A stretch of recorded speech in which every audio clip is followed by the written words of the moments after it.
how do you think of like the right strategies and the right features that will have the most impact in delivering these kind of results, and how do you prioritize them as a product leader?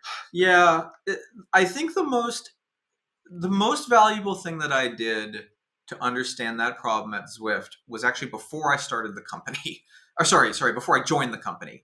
It had nothing to do with uh, had nothing to do with sort of frameworks or whatever. It was I just like as a brand new user went through the setup process myself and forced myself to like write down in real time everything I was feeling and doing as I was doing it.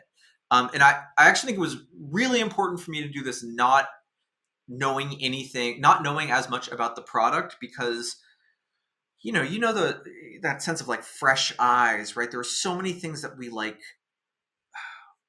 just get used to them in our products, right? And we know sort of in our head that they are not the best part of the experience, but it's really hard to fix them for whatever reason, and you get used to them. And then over time, as you get fluent with your own software, you just kind of click through them and you're like, oh yeah, this is no problem, this.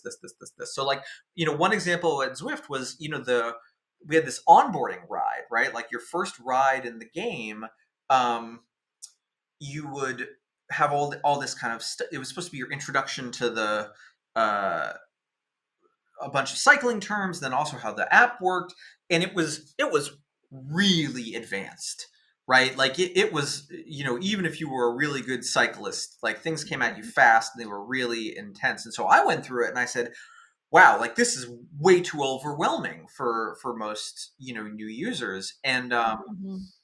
And then we eventually kind of pared it back and said, okay, well, maybe this isn't the right first introduction to kind of give to people. um, the other thing that I think is, and so that was sort of one set. I don't know that I would have uh, thought about doing that had I not been through it as a customer and found it so daunting. I would say the other thing is like, as a product person, you often want to solve your problems with features.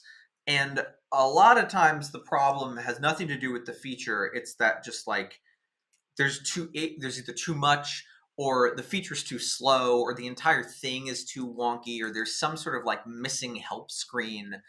Uh, and again, when we looked at uh, setup for Zwift, and this was not one I can take credit for. This was one that the team really dug into. Is they said, hey, like we just can't be clear enough on what the customer has to do next, right? Like we Mhm. just have to be absolutely step by step by step by step, super clear about uh, what the person needs to go in order to get set up. Because they would see again in research, time and time again, people would sort of get in, start the process, immediately get lost, and then that was it, right? Like you're sort of in the Wild West, and that rang very true for me from almost every piece of user research I had done with every hardware product, right? Like all the way back to when I was doing home monitoring cameras for Amazon. We were auditing another company's setup process, which I thought was really good. I actually thought their setup process was great. And I found I was with a customer who didn't know his own Wi-Fi password, which, as technologists, blows our mind. Whereas, what do you mean you don't know your own Wi-Fi password? And I remember he took out this like paper book to look for his Wi-Fi password, put it in.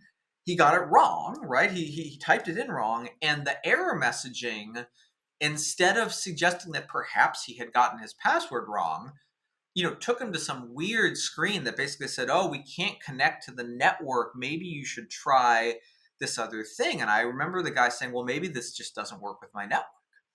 Um, but I knew, because I was sitting there watching him, not allowed to say anything. I was like, no, no, no, I know what's wrong. What's wrong is that I watched you just like, have to kind of translate your password onto a computer, which is clearly something you don't do very much. And there's a reasonable chance you just need to kind of try it again. But not everyone thinks that way, right? Not everyone thinks, oh, I just need to enter my password, two or three Yeah. times until I get the right one. So it's not often. Sometimes it's not a new thing, right? Sometimes it's either like taking a thing away or taking an existing thing that's always felt a little bit rough and just like really really polishing it to make sure that every weird edge case, has kind of a safe path for the customer.